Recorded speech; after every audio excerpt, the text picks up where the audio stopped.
Hola, soy el maestro Fide Job Sepúlveda de la Academia de Ajedrez Hopchess. Vamos a continuar con las partidas relacionadas con el ataque indio de rey, ¿ah? Dentro de la Academia de Ajedrez, nosotros consideramos el ataque indio de rey como una muy buena opción para todas las personas que están recién comenzando en el mundo del ajedrez y quieren de una u otra manera ir acercándose a este maravilloso mundo de las aperturas, que es un mundo complejo, obviamente, pero sí, paulatinamente uno va mejorando, aprendiendo, entendiendo los esquemas, entendiendo finales, relaciones, cadenas de peones. Hay muchos factores que realmente son útiles. Por eso nosotros consideramos el ataque indio rey como una muy buena opción. En la presente partida vamos a ver una partida muy clásica con respecto a algunas posiciones puntuales del ataque indio rey, donde se produce una debilidad en la casilla D5 y F5. Esto pasa generalmente cuando las negras hacen C5 y E5. Cuando las negras hacen estos dos movimientos, como vamos a ver acá, nos damos cuenta que inmediatamente las blancas pueden tratar de canalizar que ambos caballos, ambos centinelas se ocupen de dichas casillas. O sea, un caballo llegue a D5 y el otro caballo llegue a F5. Este es un plan muy clásico dentro de este esquema porque es una maniobra muy posicional. De hecho, muchos de estos esquemas, ustedes el día de mañana lo van a poder comparar con ejemplo con una apertura española, y nos vamos a dar cuenta que hay muchos vasos comunicantes. En la española también siempre hay unos trabajos sobre estas casillas, por F5 y en D5. Acá, en este tipo de apertura, nosotros nos vamos a dar cuenta que si el blanco logra ubicar a ambos centinelas en dichas casillas, generalmente va a quedar con una posición muy superior.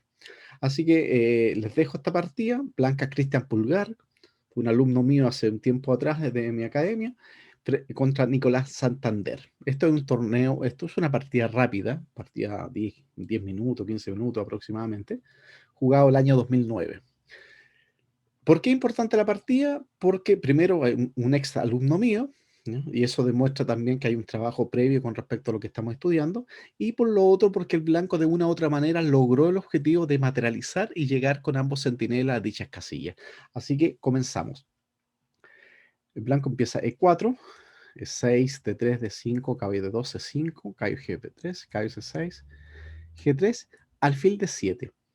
Ese movimiento alfil D7 obviamente no es un movimiento muy común, o sea, generalmente un aficionado que no tenga claros los conceptos de una apertura le va a pasar esto, que va a colocar las piezas en un lugar sin saber realmente si esa pieza posteriormente va a tener algún sentido.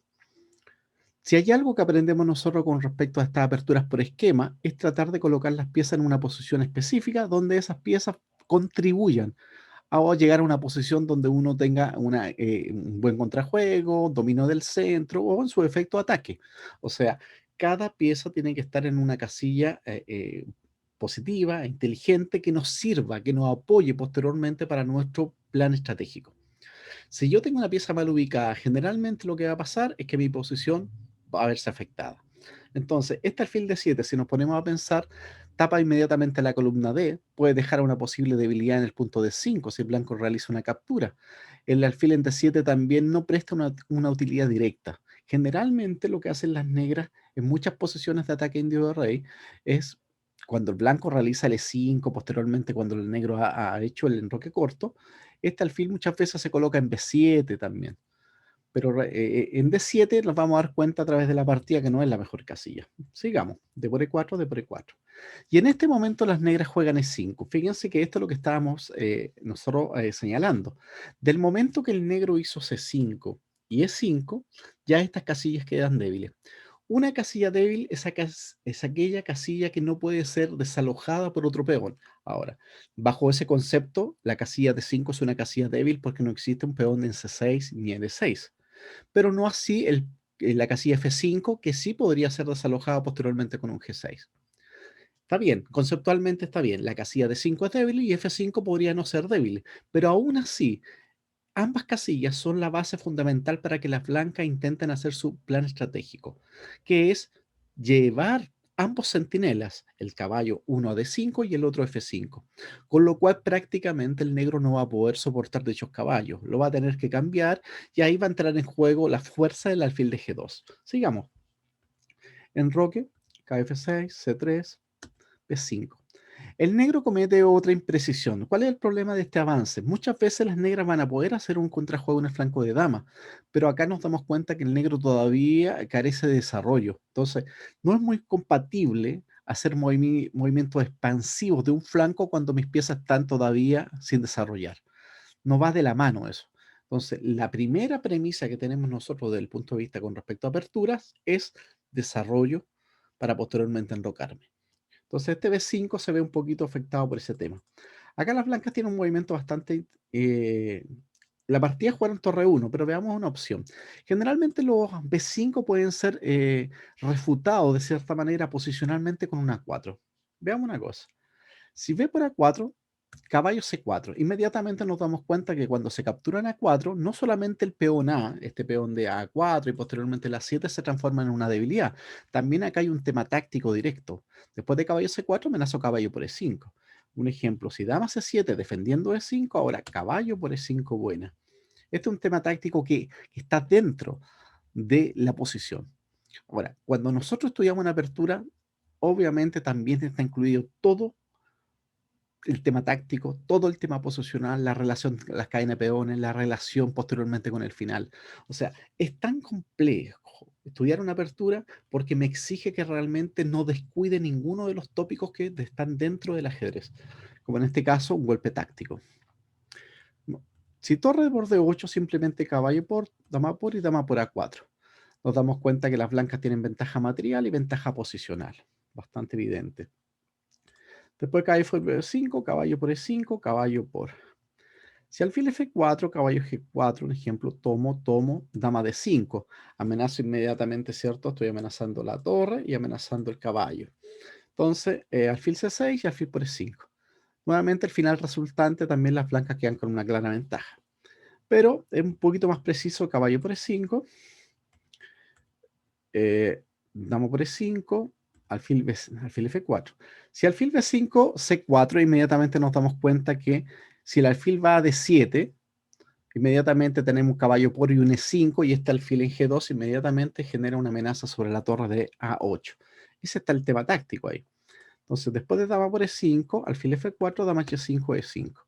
Y aquí ya prácticamente nos estamos dando cuenta que hay una pérdida de material, porque directamente si caballo G4, H3, tengo que sacar la torre, viene un torre por A4, posteriormente capturo en G4. Ahí la posición es bastante lamentable para las negras, el rey está en el centro, todavía no pueden enrocar. La otra opción entonces es que A4, A6. Y ahora el blanco puede jugar dama de 2. Cuando hago dama de 2, no solamente apoyo el peón de E4, también hay una amenaza directa sobre el punto B5. Un ejemplo, si C4, torre de 1. Si yo tuviera que explicar en el ataque indio de rey, podría decir lo siguiente: el 90% de las veces la torre va en E1, para que tengas como referencia. En algunas situaciones muy puntuales la torre podría ir a D1, como en este ejemplo, y también en un porcentaje bastante minoritario en algunas posiciones, sobre todo cuando el negro hace D4 y E5, las negras, o sea, las blancas se quedan con la torre en F1. Pero en este caso puntual la torre está en D1, alfil E7, cae F1, enroque alfil G5. Este alfil G5 es un movimiento conceptual importante, amenaza simplemente alfil por F6, alfil por F6, caballo E3. Cada vez que ustedes vayan a cambiar un alfil por caballo, tiene que haber algo que lo demuestre. ¿Por qué? Porque nosotros sabemos que ajedrecísticamente el alfil vale más que un caballo. Al principio uno hace esa distinción, ¿no? Al principio cuando uno le explica a un niño dice, no, alfil y caballo valen lo mismo. Eso está bien como proceso de aprendizaje. Pero cuando uno empieza a indagar más en el mundo del ajedrez, nos damos cuenta que el alfil es una pieza de largo alcance y el caballo de corto alcance. Hay particularidades, obviamente, sí. Pero sí, a nivel general, es un alfil siempre superior a un caballo. Ahora, este alfil G5 lo que apunta un poco a eso. Amenaza alfil por, caballo de 3 seguido de caballo de 5. Una vez que el caballo llega a D5, prácticamente el negro no puede soportar jugar una posición con un caballo en D5. Eso que significa que lo va a tratar de cambiar en algún momento y ese peón se va a transformar posteriormente en un peón en D5 muy poderoso apoyado por el alfil de G2. Después de dama de 2, un ejemplo, alfil E7, tomo y dama por B5. Y ahora no tiene ningún descubierto importante, ¿no? Si caballo de 4, dama de 3, no está pasando absolutamente nada. Y el tema está en que las blancas tienen un peón de más y la compensación, la supuesta compensación de las negras no se ve para nada claro. Entonces, esto es ventaja blanca, así de simple. Ya, en la partida entonces juega torre 1. Ya sabemos que A4 hubiese sido hubiese hablado un poquito superior. Ahora torre 1, alfil E7, caballo F1, dama C7. Y ahora está el tema. Acá es importante. Fíjense que caballo E3 es buena. Aquí nosotros nos estamos dirigiendo en primera instancia con el caballo de E3 hacia la casilla de 5. Resulta que tácticamente no puede comer en E4 por caballo de 5, dama de 6 y torre por E4. Y las blancas ganan simplemente una pieza. Cuando el caballo se coloca en E3, ya está llegando a D5. Ahora, si enroque, caballo de 5. Si caballo por D5 tomo, se va y me como el peón. Entonces, que es una posición totalmente ganado. Caballo de 5, dama de 8, y ahora simplemente dama de 2. Y esta es una posición con blanca muy, pero muy buena. Así que realmente que sería uno de los objetivos que nosotros estamos trazando en el fondo cuando estamos mostrando esta partida. Lo que nos interesa en esta partida es que los aficionados, los alumnos de la Academia Hopchess entiendan que la importancia que tiene la casilla de 5 y F5. Bien, vamos entonces. Acá el blanco hace un caballo H4 un poco apresurado. Acabamos de ver que caballo 3 es mejor. ¿Por qué? Porque ahora el negro podría jugar alfil G4, dama B3, torre B8 y caballo E3. Y ahora es fácil visualizar a nivel de las flechitas, darnos cuenta que el caballo de E3 se va a ir a D5, el caballo de H4 se va a ir a F5. Entonces, este G6 que algún día se puede realizar para desalojar el caballo, obviamente tiene que generar debilidad en las casillas negras. Y otra de las ideas del caballo H4, caballo F5. Entonces, en la partida se torre de 8, dama C2. La partida dama de 2 también hubiese sido. Generalmente la dama se puede colocar en E2 o en C2. En este caso puntual, como que tiene un poquito más de sentido colocarla en E2 por el tema latente que tiene que ver con respecto al peón de B5. En la partida hizo dama C2. No olvidemos que esto es una partida de entrenamiento de un torneo de 10 minutos. Entonces hay imprecisiones, obviamente. B4. Ya, este B4 es un movimiento dudoso. Primero a nivel posicional, porque deja esta casilla C4 también débil. O sea, aquí nos empezamos a dar cuenta inmediatamente que las negras tienen varias casillas, sobre todo son todas de color blanco, que están débiles. Acá era interesante caballo F5. Fíjense que si enroque, caballo por E7, caballo por E7 y C por B4. La dama C2 tiene rayos X sobre la dama en C7, no puede capturar y las blancas se están ganando un peón ahí. La otra opción es caballo F5, alfil por F5, E por F5. Esta es una de las ideas del ataque indio de rey cuando jugamos por estas dos casillas, de 5 y F5. Cuando el alfil se llega a cambiar por el caballo, nos damos cuenta que el alfil de G2 ahora no tiene rival. ¿Eso qué significa? Que este alfil de G2 es una pieza muy poderosa. Ahí nos damos cuenta que estamos hablando de un concepto posicional, donde una pieza blanca termina maximizando su poder y no hay ninguna pieza negra ahora que pueda oponer resistencia a este alfil. Un ejemplo, un roque. El alfil de C1 no es la pieza más activa en el ataque indio rey. En algunas posiciones puntuales puede que sí, pero en esta particularmente cumple más un objetivo más posicional. El alfil G5, alfil por F6, caballo de 3 y caballo de 5 cumple ese objetivo. O sea, vamos a cambiar el alfil por el caballo, pero tenemos una justificación racional. Cada vez que cambian una pieza tiene que haber una demostración. Acuerdan que el ajedrez para nosotros está más relacionado con las matemáticas. Alfil por C6 también da un poquito de cosa como entregar ese alfil, pero veamos esta línea. Un ejemplo, torre por E5 dudosa, por alfil de 6, torre 1, tomo. Y acá nos damos cuenta que las blancas tienen peón de más, pero las negras como que se activaron un poquito. No sería muy recomendable por lo demás. Si alfil C6, dama por C6, C por B4, dama D5, caballo 3, dama B7, tomo y caballo C4.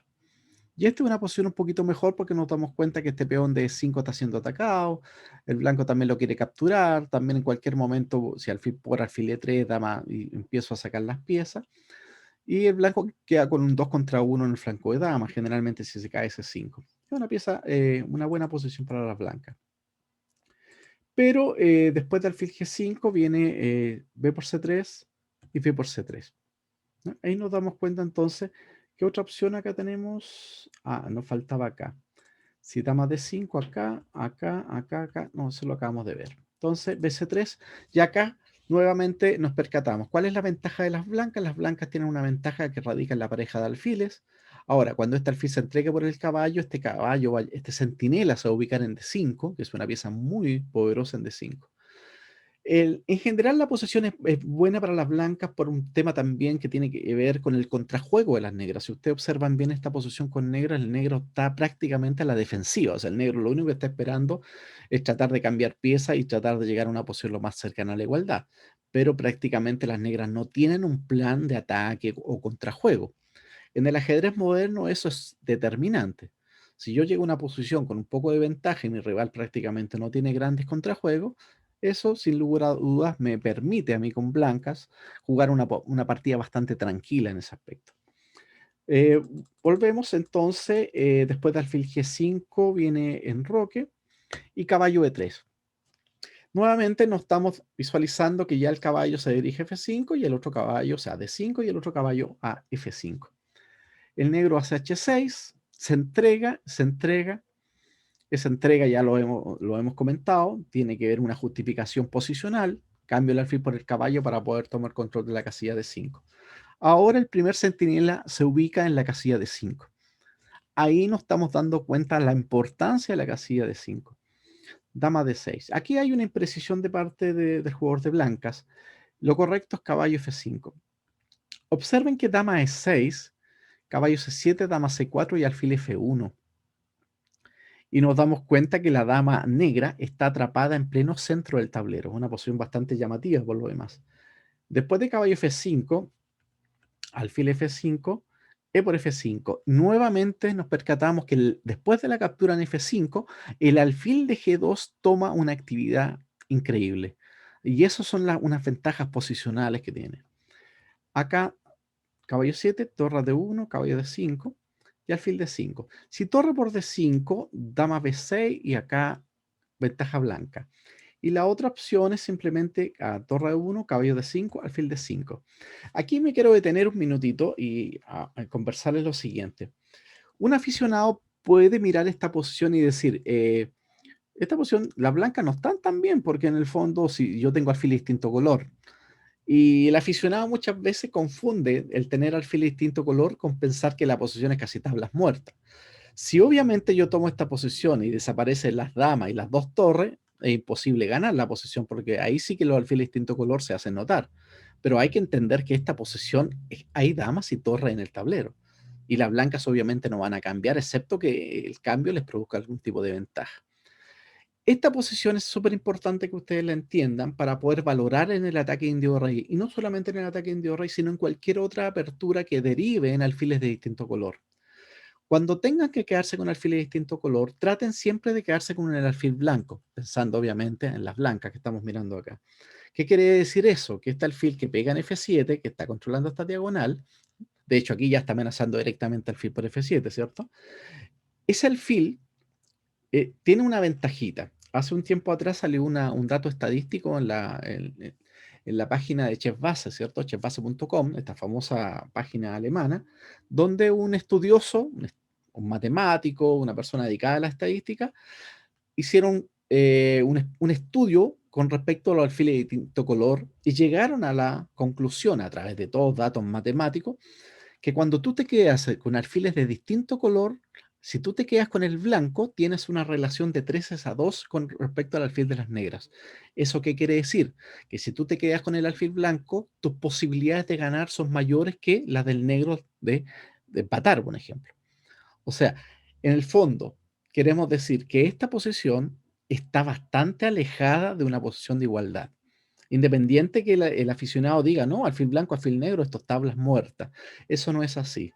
O sea, tenemos una corroboración del punto de vista matemático y la tenemos también del punto de vista práctico, porque esas matemáticas han hecho el estudio a través de partidas reales. Entonces, esta posición para las blancas es bastante buena. ¿Qué es lo que tienen que hacer las blancas? Mantener el alfil en D5, mantener las dos torres y la dama y ejercer más presión en el flanco de rey o en el centro. Esa es la idea. Vamos entonces, después de eso seguimos, después de dama de 6 el blanco hace torre a D1. No es una movida buena por lo siguiente. El negro debió hacer alfil por H4, eliminar, ¿cierto?, el centinela que va a F5, B por C3. No puedo tomar de dama por caballo D4, ¿no? Y el caballo en D4 es una excelente pieza de las negras. Entonces, después de B por C3, B por C3, caballo E7. ¿Cuál es la diferencia ahora? La diferencia, primero, que las blancas se quedaron con un peón doblado en la columna H. Segundo, que el caballo en D5 no se va a lograr mantener. Porque si yo hago cualquier cosa, me están haciendo caballo por seguido de alfil E6 o alfil C6, y ya no hay ninguna pieza que quede en la casilla de 5. O sea, prácticamente las negras van a desalojar la casilla de 5. Es verdad que puede quedar un peón, pero ya no es lo mismo que hubiese quedado un alfil en D5. Ahí nos damos cuenta. Entonces, en la partida, como es una partida simplemente de entrenamiento, tiene que ver más que un carácter demostrativo, ¿no? No tiene gran importancia a nivel teórico. En la partida torre de 1 hace dama E6, que es un movimiento incorrecto. Ahora caballo F5. Observen que los dos caballos finalmente controlan las dos casillas que acabamos de señalar, las que son D5 y F5. O sea, cada centinela, ¿cierto? Centinela, la palabrita que usaban Insovich en mi sistema, al llegar a D5 y el otro caballo F5 prácticamente están copando todo el centro del tablero. ¿Eso qué quiere decir? Que las piezas negras prácticamente no tienen movimientos útiles. ¿Ah? La partida finalmente hace caballo 7 y el blanco hace alfil H3. Y ahí nos damos cuenta que amenazo caballo por H6 y comerme la dama. Esta posición es de clara ventaja blancas. La partida queda hasta acá, ¿no? El resto de la partida no nos interesa mayormente. Lo que sí nos interesa es entender que dentro de algunos esquemas del ataque indio de rey se puede vislumbrar este tema de la casilla de 5 y F5. Cuando eso suceda, las blancas tienen que buscar la forma de tratar de profitar de esas casillas, o sea, tienen que tratar de sacar provecho de D5 y F5 para llegar posteriormente con sus centinelas a dichas casillas. Así que espero que esta partida breve de un ex alumno mío, jugado en una partida a 10 minutos o simplemente una partida de entrenamiento, pero aún así nos sea útil a la hora de poder entender el ataque indio de rey. Si bien el ataque indio de rey es bastante extenso, pero es súper importante que cuando se den estas situaciones, sobre todo, y las blancas puedan aspirar a llegar a estas dos casillas, las blancas realmente hagan todos los movimientos posicionales, tácticos, para poder llegar con sus centinelas a la casilla de 5 y F5. Por mi parte me despido, espero que realmente esta partida les pueda servir en el manejo y comprensión de una de las aperturas que nosotros estamos considerando dentro de la Academia de Ajedrez Hopchess. Por mi parte, que estén todos muy bien.